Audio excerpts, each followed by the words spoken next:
Hai guys, masih bareng aku lagi Novel Cinta, dan hari ini aku ada di rumah Ketua Sanggar PSHT dan Ketua Seni Tari Daerah Tanggamus Lampung. Dan malam ini guys, kita silaturahmi ke rumah Bapak Dwi, ketuanya ya guys. Ayo guys, ikut aku ke dalam bertemu dengan bapaknya sambil ngobrol-ngobrol ya guys.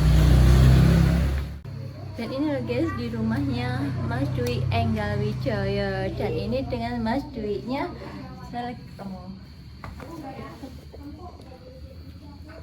Pak Dwi di Bandar Lampung sudah berapa puluh tahun ini Pak?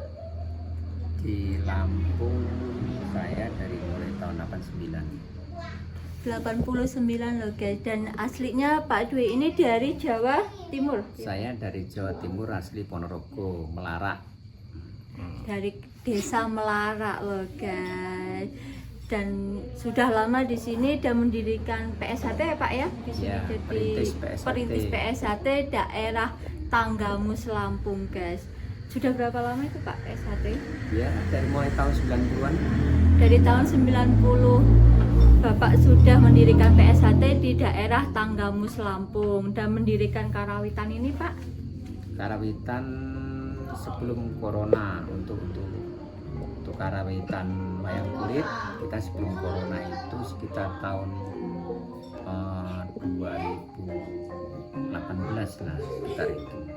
2018. Jadi jatuhnya kurang lebih untuk karawitannya 3 tahun lebih ya Pak ya, hampir 4 tahun loh guys. Yang paling lama dari PSHT-nya bapaknya sudah menjalani PSHT dan jadi ketua daerah Tanggamus tepatnya loh kan. Jadi di sini bapaknya mendominasi untuk kesenian dari karawitan dan wayang kulit ya Pak, Ya, wayang kulit dan reok Ponorogo. Jadi asli dari Jawa. Untuk kalian yang ada di daerah Jawa dan daerah Lampung sekitarnya ataupun luar daerah, khususnya Indonesia, mari lestarikan budaya Indonesia. Intinya supaya berkembang menjadi lebih lagi dan menjadi lebih, karena Indonesia itu mempunyai budaya yang banyak potensi, banyak ragamnya.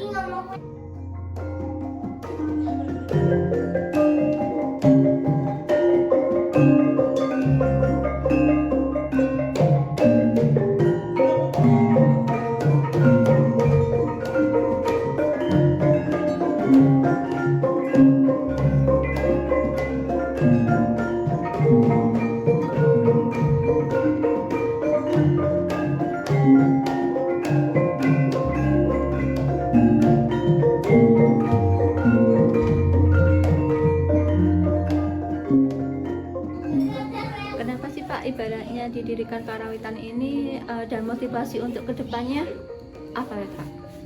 Jadi gini, kalau menurut Tra, pertama kan memang kami itu terahnya dari keluarga seni pertama itu. Yang kedua kalinya, siapa lagi yang akan nguri-nguri kebudayaan, terutama kebetulan saya orang Jawa, kebudayaan Jawa itu kalau bukan kita. Untuk itu, untuk melengkapi semua itu, kami ataupun saya punya inisiatif melatih anak-anak muda baik cewek ataupun cowok untuk bisa memprakaryakan, artinya biar melestarikan kebudayaan Jawa, khususnya baik seni tari reok, seni reok dan seni wayang kulit, baik karawitan ataupun pedalangan.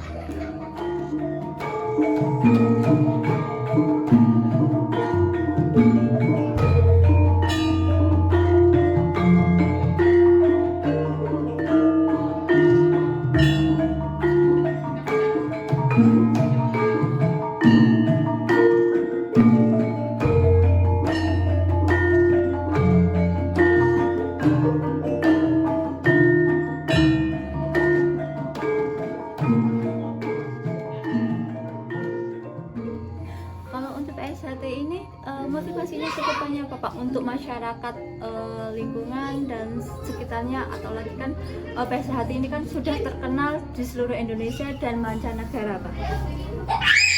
Jadi sebab PSHT Persaudaraan Sejahtera kami punya inisiatif biar anak-anak khususnya remaja, anak-anak remaja itu baik orang Jawa, orang Lampung, karena saya di Lampung, orang Batak, semuanya bisa mengikuti kegiatan bela diri Setiati Trate. Kita nggak memandang suku, nggak memandang adat, nggak memandang ras, semuanya bisa masuk ke Persaudaraan Trate.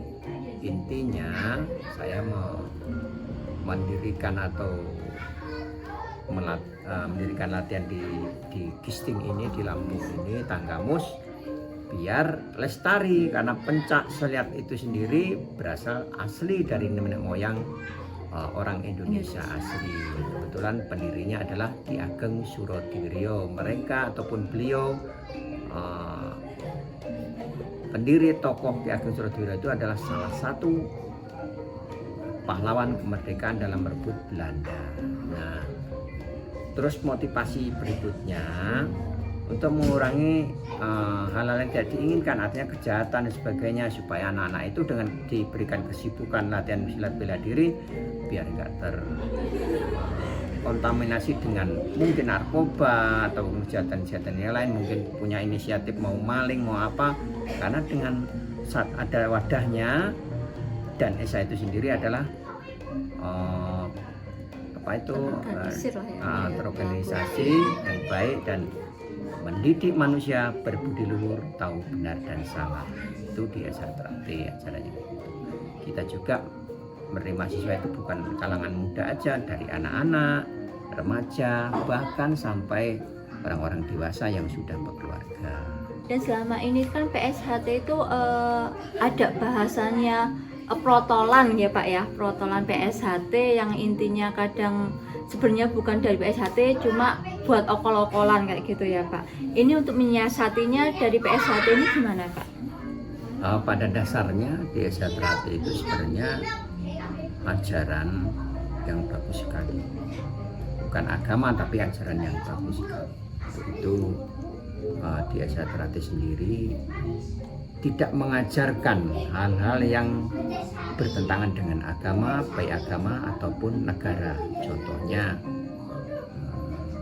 ribut, tawuran dan sebagainya. Seandainya apabila itu memang ada oknum-oknum itu, sebenarnya itu bukan ajaran ESA, itu oknum pribadi sendiri yang mungkin kenakalan anak remaja, walaupun itu juga memang tidak bisa untuk suri teladan kepada adik-adiknya. Untuk itu saya mengimbau pada dulur kadang Sejahtera yang ada di Indonesia khususnya, mari kita jaga tali persaudaraan supaya erat persaudaraan kita.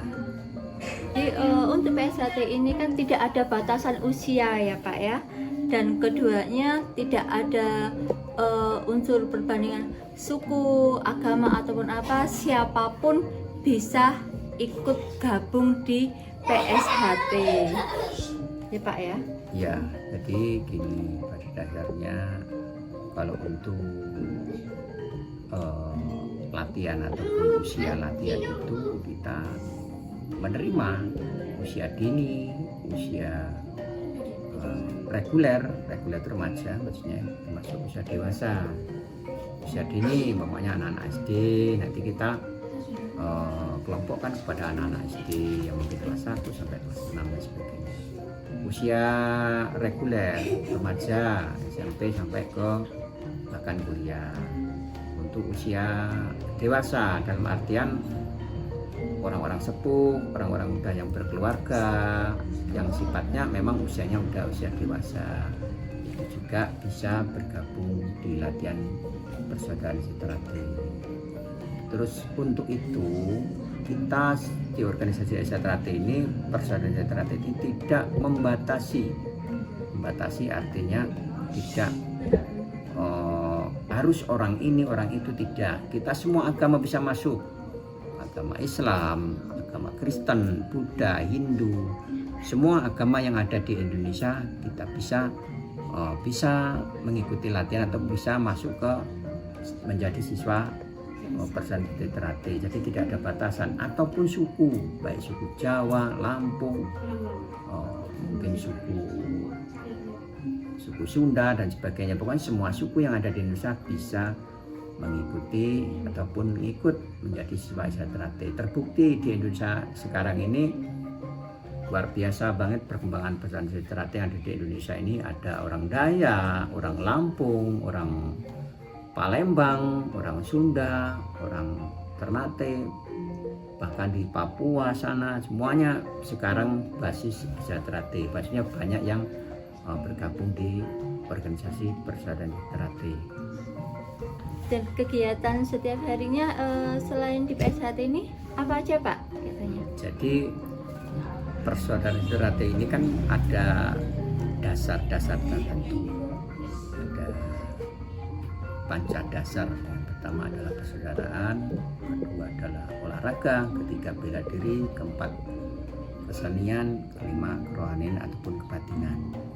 Nah, kebetulan saya seorang dalang sekaligus kita ada punya karawitan reog juga. Jadi saya seorang dalang, saya punya inisiatif melatih adik-adik siswa Persaudaraan Ternate ke karawitan. Jadi nanti bisa kita saksikan di sanggar kami, di sanggar Aji Laras. Kami kasih namanya sanggar Aji Laras. Itu juga anak-anak didik dari Persaudaraan Ternate yang masih siswa, yang sudah bisa mulai belajar menggamel karawitan Aji Laras. Nanti kita saksikan bersama di sana supaya anak-anak itu punya kegiatan, artinya nggak mainan HP terus itu, untuk mengurangi mainan HP. Makanya anak-anak usia dini yang masih SMP dan SMA bahkan biar kenal seni kebudayaan.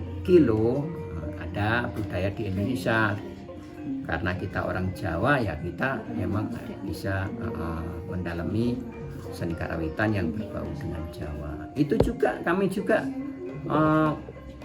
ada anak-anak didik kami juga kita gerakkan ke kesenian Lampung. Ada tari Lampung, itu kan bisa kebetulan karena ini belum bisa kita tampilkan tari Lampung, sebenarnya bisa kita menampilkan tari Lampung itu. Itu juga dari siswa-siswa Persaudaraan Ternate. Jadi intinya siswa Persaudaraan Ternate yang ada di Tanggamus ini ada yang bisa gamel, ada yang bisa nari Lampung, ada yang bisa seni reog, tari reog, bahkan pembarong reog. Jadi udah komplit lah. Boleh Pak, kami ikut ke sanggar Bapak untuk belajar dan sekalian melihat di sanggar Bapak. Monggo, kita menuju ke sanggar Aji Laras. Di situ ada wayang kulit, seni tari dan sebagainya. Nanti kita lihat, kita buktikan. Bukan saya cuma ngomong aja, nanti kita bukan di lokasi. Monggo, kita jalan ke sana. Ayo guys, kita ikutin bapaknya ke sanggar karawitannya. Ayo guys, dan ini aku sudah sampai di sanggar karawitannya Bapak Dwi.